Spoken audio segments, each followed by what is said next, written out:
giàu nó luôn địa tế do chờ ý tu nên rong sao đủ do chia ý lên rong nên do chỉ đó mỗi lần ý tu do nữ gì nó mu lương địa tế yo plua ý tu nên rong hào đua yên yo chia ý lên rong nên chính là đó chỉ đua ý tu yo nữ lưu qua moi yo chỉ sợ lưu xóa qua yo sinh chỉ nó lưu tây cha nữ hai ninh yo giờ chỉ yo sao chế lưu chỉ yo chia sẻ mu nữ nó chỉ cảm đủ vì hai tiếng hai mong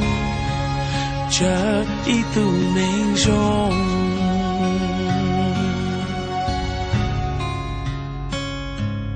chỉ ta kỳ luôn địa tế do chờ ý tu nên rong sao đủ gió do sợ ý tu rong nên để lũ của mùa bóng chờ ta hai mong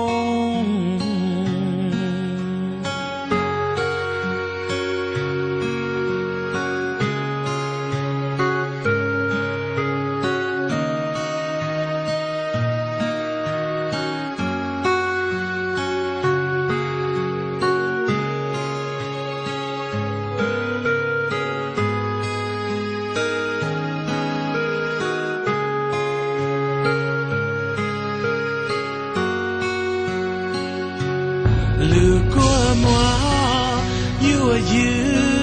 chỉ sợ lưu xóa qua